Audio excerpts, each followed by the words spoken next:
Hello everyone, आज की इस वीडियो में हम लोग शुरू करने वाले हैं क्वाड्रेटिक इक्वेशन। तो सबसे पहले इसमें हम जानने का प्रयास करेंगे कि क्वाड्रेटिक इक्वेशन क्या होता है। फिर इसके बाद इस पे एग्जांपल्स देखेंगे, इसके स्टैंडर्ड फॉर्म को समझने का प्रयास करेंगे, इसके पास कितना रूट्स होता है, कैसे इसके रूट्स को जो है हम समझते हैं कि ये रूट्स है या नहीं, ये सब कुछ जो है आज की इस वीडियो में हम समझने का प्रयास करेंगे। मतलब इतना जान लीजिए कि क्वाड्रेटिक इक्वेशन से रिलेटेड जो भी इंट्रोडक्शन है ये सब कुछ जो है इस वीडियो में हम लोग देखेंगे। तो आइए सबसे पहले जो है क्वाड्रेटिक इक्वेशन को ही समझने का प्रयास करते हैं।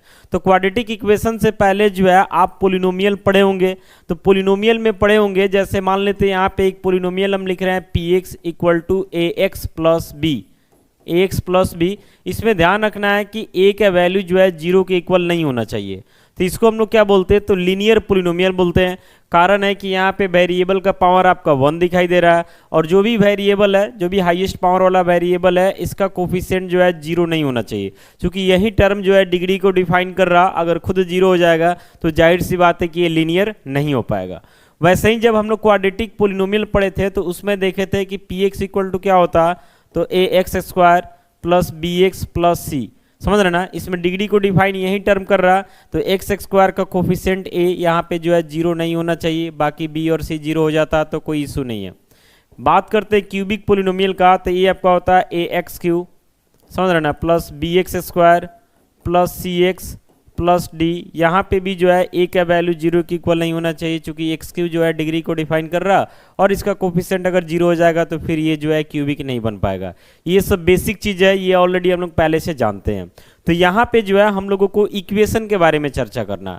तो इक्वेशन का मतलब होता है कि पूरे एक्सप्रेशन में जो है ना इक्वल का साइन जरूर आना चाहिए। अब बोलिएगा कि आप यहाँ भी इक्वल का साइन है, तो ये इक्वल का साइन सिर्फ इसको डिनोट करने के लिए आया हुआ, समझ रहे ना। तो इस चीज़ को यहाँ पे जो है मैटर नहीं करना। अब आइए सबसे पहले क्वाड्रेटिक इक्वेशन को डिफाइन करते हैं, फिर आगे बढ़ते हैं। तो लिखेंगे यहाँ पे an equation of the form A x square plus B x plus C equal to 0, और वेयर करके इसमें हम दिखाएंगे कि A B and C are, आप कांस्टेंट बोलिए या रियल नंबर बोलिए, बात सेम है। बट ए का वैल्यू जो है 0 नहीं होना चाहिए, क्योंकि यही टर्म तो बता रहा है कि इसका डिग्री 2 है। जब तक डिग्री 2 नहीं होगा क्वाड्रेटिक नहीं होगा। तो जो वेरिएबल जो है डिग्री को रिप्रेजेंट कर रहा है, इसका कोफिशिएंट कभी भी 0 नहीं होना चाहिए, समझ रहे ना। तो लिखेंगे आगे is known as a quadratic equation. इसी को हम लोग क्या बोलते हैं, तो क्वाड्रेटिक इक्वेशन बोलते हैं। अब आपसे पूछा जाता है कि क्वाड्रेटिक इक्वेशन का स्टैंडर्ड फॉर्म बताइए, यानी अगर कोई क्वाड्रेटिक इक्वेशन है तो उसका स्टैंडर्ड फॉर्म क्या होता है, तो a x square plus B x plus C equal to 0। तो यहाँ पे लिखेंगे हम the standard form of a quadratic equation is क्या हो जाता, तो a x square plus B x plus C equal to कितना 0, where a not equal to 0। यहाँ पे क्वाड्रेटिक क्यों बोल रहे हैं, क्योंकि इस पूरे एक्सप्रेशन का जो है डिग्री कितना है 2 है, बाकी इक्वल का साइन आ गया, इसलिए क्वाड्रेटिक इक्वेशन बन गया। अब जरूरी नहीं है कि इक्वल के बाद 0 ही रहे, ये कोई जरूरी नहीं है। इक्वल के बाद कोई और भी नंबर रहता तो जाहिर सी बात है कि उसको हम इधर कर लेंगे तो राइट में 0 ही आ जाएगा। मतलब कुल मिला के ये समझिए कि अगर किसी भी एक्सप्रेशन को इस फॉर्म में अगर हम लिख पाते हैं तो वो जो है क्वाड्रेटिक इक्वेशन होगा, अदरवाइज क्वाड्रेटिक इक्वेशन नहीं होगा। वैसे ही मान लेते हैं कि क्यूबिक इक्वेशन के बारे में चर्चा करते हैं। तो यहाँ पे देख रहे हैं कि क्यूबिक पोलिनोमियल का स्टैंडर्ड फॉर्म क्या है, तो a x cube plus B x square plus c x plus d. अगर हम बात करते हैं क्यूबिक इक्वेशन का, तो ये हो जाता है आपका a x cube plus B x square plus c x plus d, किसके इक्वल हो जाएगा, तो 0 के इक्वल हो जाएगा। यहाँ पे भी जो है ए का वैल्यू 0 के इक्वल नहीं होना चाहिए। तो ये आपका बन जाता है क्यूबिक इक्वेशन। तो आइए सबसे पहले क्वाड्रेटिक इक्वेशन पे कुछ एग्जांपल्स को देखेंगे, और साथ ही साथ देखेंगे कि उस एग्जांपल्स को कैसे हम इस स्टैंडर्ड फॉर्म में कन्वर्ट कर पाते हैं, या पहले से स्टैंडर्ड फॉर्म में दिया हुआ तो कोई बात नहीं है, और उसमें ए बी सी को कैसे इंडिकेट करते हैं, क्योंकि ये सब जो है आगे के क्वेश्चन वगैरह में आपको काम आने वाला है। तो आइए पहले एग्जाम्पल लेते हैं। और जरूरी नहीं है कि वेरिएबल एक्स ही रहे, कोई और वेरिएबल लेते हैं तो भी कोई इशू नहीं है। जैसे यहाँ लिख रहे हैं 2x² plus 3x plus 9 equal to 0। ये हमारा जो है एक क्वाड्रेटिक इक्वेशन को रिप्रेजेंट कर रहा है। और यहाँ पे हम लिख सकते हैं कि which is in the form of ये किस फॉर्म में है, तो ax² plus bx plus c equal to 0। अगर आप यहाँ से लिखना चाहते हैं a b c का वैल्यू तो आप इजीली लिख सकते हैं, यानी हेयर करके यहाँ से हम लिख देते हैं जो x² का कोफिशिएंट होगा वही आपका a का काम करेगा, जो x का कोफिशिएंट होगा वो b का काम करेगा, जो बिल्कुल कांस्टेंट है ये c का काम करेगा। तो यहाँ पे पूछा जाएगा a का वैल्यू तो आपका 2 हो जाएगा, b का वैल्यू यानी x का कोफिशिएंट तो 3 हो जाएगा, और c का वैल्यू अगर आपसे पूछा जाता है तो कितना हो जाएगा, तो 9 हो जाएगा। ये सब बाद में काम आता, इसलिए शुरू में ही सब कुछ बता देते हैं। जैसे यहाँ पे हम लिख रहे हैं 2x² minus 9x plus 11 equal to 0। ये भी आपका एक क्वाड्रेटिक इक्वेशन हो जाएगा। कारण है कि आप देख रहे हैं कि इसमें डिग्री 2 है, बाकी इक्वल का साइन तो है ही, और स्टैंडर्ड फॉर्म में भी दिखाई दे रहा है, समझ रहे ना। इसमें अगर a का वैल्यू पूछा जाए तो x² का कोफिशिएंट यानी कि 2 हो जाएगा, b का वैल्यू पूछा जाए तो x का कोफिशिएंट साइन के साथ बताना यानी -9 हो जाएगा, c का वैल्यू पूछा जाता है तो 11 हो जाएगा, समझ रहे ना बात को। जैसे मान लेते हैं कि यहाँ पे क्वाड्रेटिक इक्वेशन हम लिख रहे हैं x² माइनस 16 इक्वल टू 0। तो ये भी हमारा क्वाड्रेटिक इक्वेशन है। कारण है कि डिग्री 2 है, आपको नंबर ऑफ टर्म पे नहीं जाना है। हम शुरू में ही बोले हैं कि ax² plus bx plus c equal to 0 में सिर्फ a का वैल्यू 0 नहीं होना चाहिए, बाकी मान लेते b 0 हो जाएगा तो ये पूरे टर्म को 0 कर देगा, c 0 हो जाए तो पूरे टर्म को 0 कर देगा, दोनों 0 हो जाए तो कहानी खत्म हो जाएगा, सिर्फ ये बचेगा। मतलब जो टर्म डिग्री को डिफाइन कर रहा ना, इस टर्म का रहना जरूरी है। बाकी टर्म रहे तो भी अच्छा है, नहीं रहे तो भी अच्छा है, उससे कोई इशू होने वाला नहीं है। तो यहाँ पे अगर आपको मर्जी करता है कि नहीं हम इसको स्टैंडर्ड फॉर्म में लिखे तो आप लिख सकते हैं। जैसे x² है, कोफिशिएंट कुछ नहीं दिख रहा तो 1 तो छुपा ही है, 1 इंटू x² लिख सकते हैं। x वाला टर्म कहीं पे नहीं दिख रहा तो 0 इंटू x लिख सकते हैं, कोई फर्क नहीं पड़ेगा इसको। फिर यहाँ प्लस करके -16 डाल देंगे, इक्वल टू क्या हो जाएगा 0। अब देखिए उस रूप में आ गया ax² plus bx plus c equal to 0। अब इसमें a का वैल्यू पूछा जाएगा तो 1 हो जाएगा, b का वैल्यू पूछा जाएगा तो 0 हो जाएगा, c का वैल्यू पूछा जाएगा तो -16 हो जाएगा, कोई इशू नहीं है। ये भी क्वाड्रेटिक इक्वेशन बन गया आपका। कोई जरूरी थोड़ी है कि वेरिएबल हमेशा एक से रहेगा, अगर हम y डालते हैं कोई और भी डालते हैं तो भी कोई इशू इससे होने वाला नहीं है। जैसे y² minus y plus 11 equal to मान लेते 0 है, तो ये भी हमारा एक क्वाड्रेटिक इक्वेशन है। इसमें y² का कोफिशिएंट 1 छुपा हुआ यानी a का वैल्यू 1 हो जाएगा, y का कोफिशिएंट -1 छुपा हुआ यानी b का वैल्यू -1 हो जाएगा, और कांस्टेंट टर्म क्या दिखाई दे रहा है 11, तो c का वैल्यू 11 हो जाएगा। जैसे मान लेते हैं यहाँ पे हम लिख रहे हैं x² plus 16x equal to 10, समझ रहे ना। तो ये भी क्वाड्रेटिक इक्वेशन हो जाएगा। पहले ही बोले जरूरी थोड़ी कि राइट में 0 ही रहेगा, आप उसको इधर कर लेंगे 0 हो जाएगा। जैसे x² प्लस 16x ये प्लस 10 है, इधर आके -10 इक्वल टू क्या हो जाएगा 0। अब देखिए दिख रहा है क्वाड्रेटिक इक्वेशन की तरह।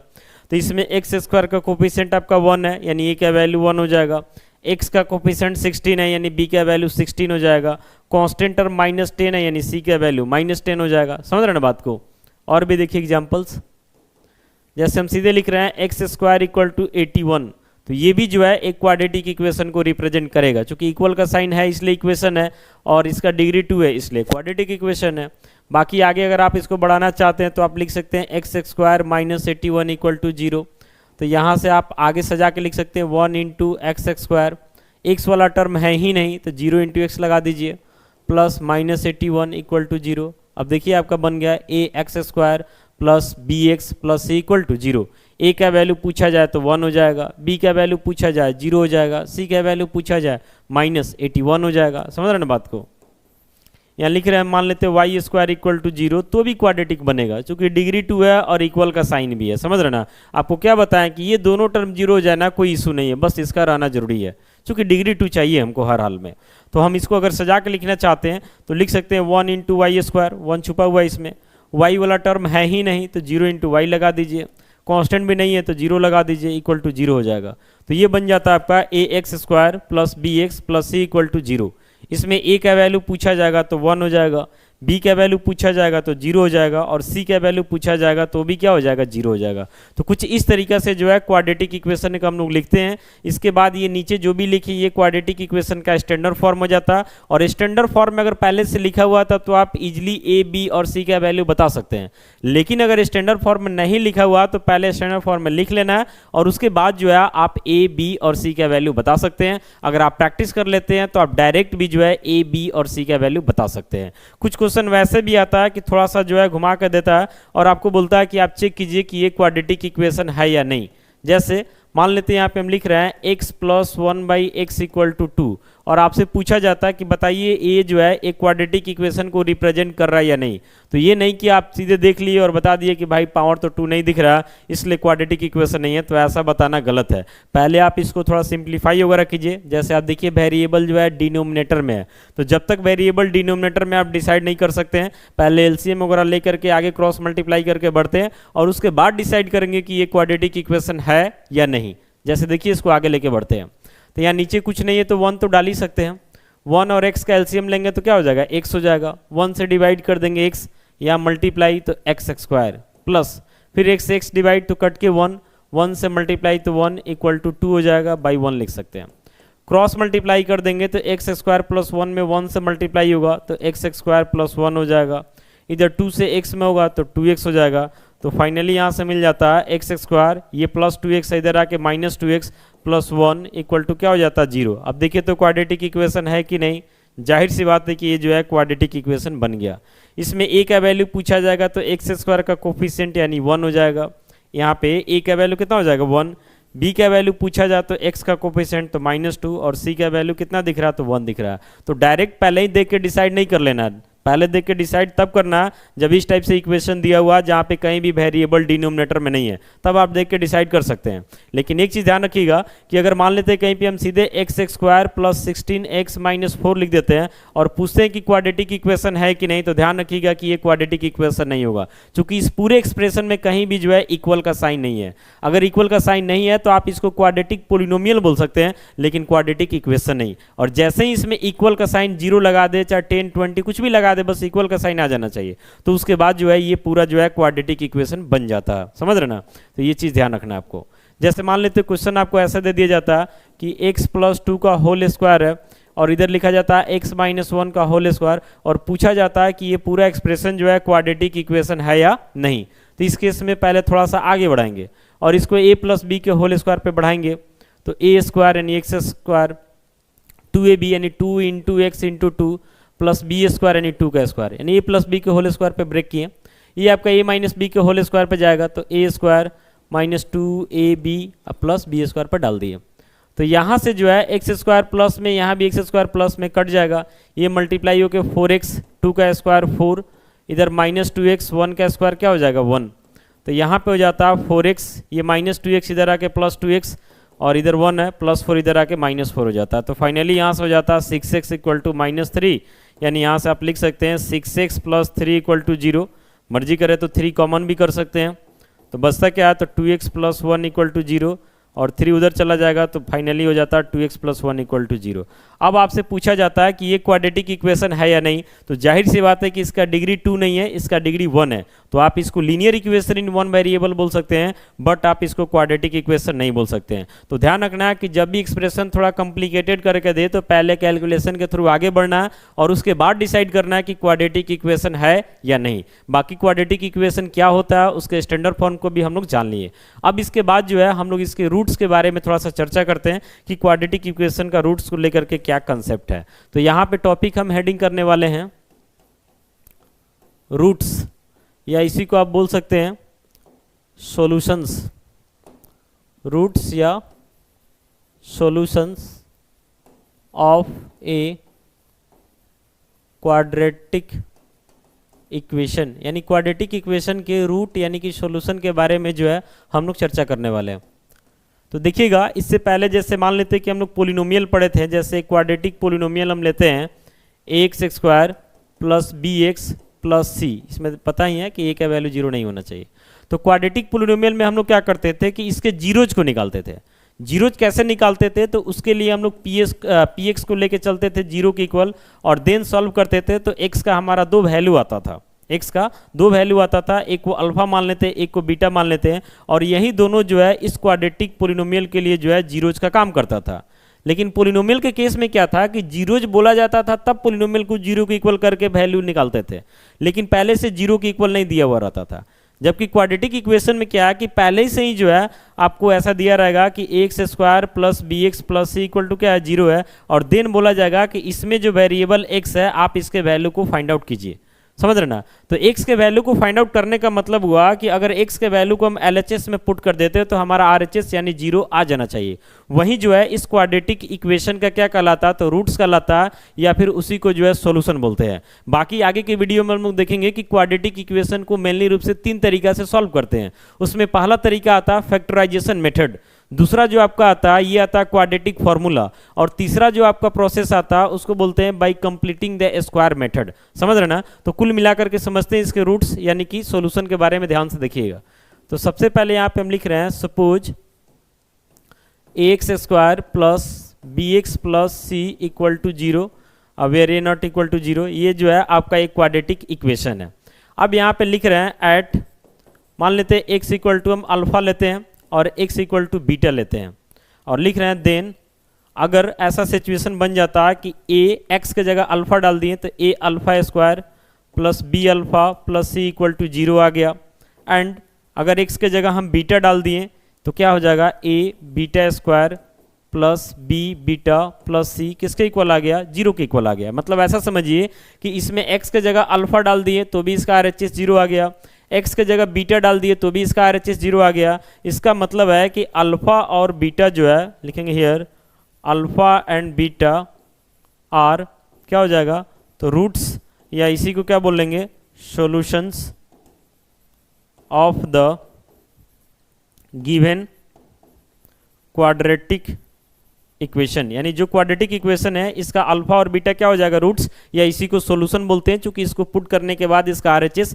जीरो आ गया, या RHS में जो भी रहेगा वो आ जाएगा। आपको शुरू में ही बोले कि क्वाड्रेटिक इक्वेशन में बस इक्वल का साइन रहना चाहिए, RHS में जीरो रहे ना रहे वो तो अपने हाथ में है, इक्वल का साइन है तो जीरो तो आ ही जाएगा। समझ रहे ना। मेन रूप से इसका डिग्री 2 होना चाहिए और इक्वल का साइन होना चाहिए। तो यहाँ पे अल्फा और बीटा जो है इसका रूट्स बन जाता है। अब इसका जो दोनों रूट्स है ये दोनों इक्वल भी हो सकता है, दोनों डिफरेंट भी हो सकता है, और आगे जब हम लोग एक टॉपिक पढ़ेंगे नेचर ऑफ रूट्स के बारे में इसके, तो वहां पे जानेंगे कि क्वाड्रेटिक इक्वेशन का रूट्स जो है रियल भी हो सकता है और साथ ही साथ इमेजिनरी भी हो सकता है। तो ये सब कुछ जो है धीरे धीरे आगे इसके प्लेलिस्ट में आपको देखने को मिल जाएगा। फिलहाल यहाँ पे आपको हम बता देना चाहते हैं कि क्वाड्रेटिक इक्वेशन के पास दो रूट्स होता है, दोनों सेम भी हो सकता है, डिफरेंट भी हो सकता है, दोनों रियल भी हो सकता है, इमेजिनरी भी हो सकता है। तो कुल मिला के यहाँ लिखते हैं कि एक quadratic equation has two roots, या आप इसको क्या बोल सकते हैं, तो सॉल्यूशंस बोल सकते हैं। ठीक है।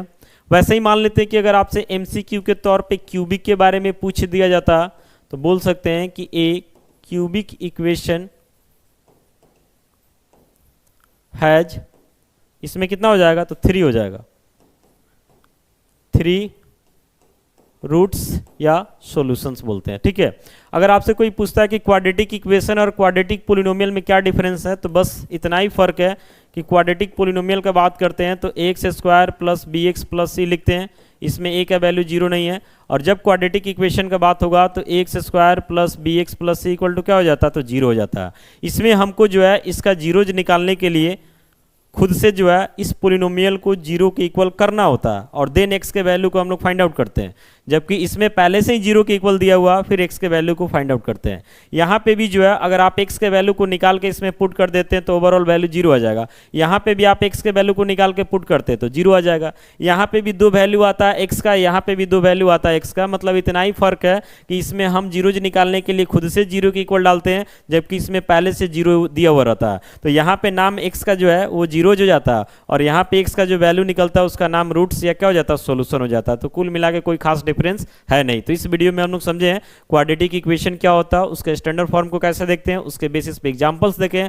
और साथ ही साथ क्वाड्रेटिक इक्वेशन को रूट्स को भी जो है समझने का प्रयास किए। बाकी क्वाड्रेटिक इक्वेशन से रिलेटेड अभी बहुत सारा वीडियो जो आपको जो है क्वाड्रेटिक इक्वेशन के प्लेलिस्ट में देखने को मिल जाएगा। उम्मीद करती है वीडियो आपके लिए यूजफुल होगा। बाकी मिलते हैं अगली वीडियो के साथ। Thank you.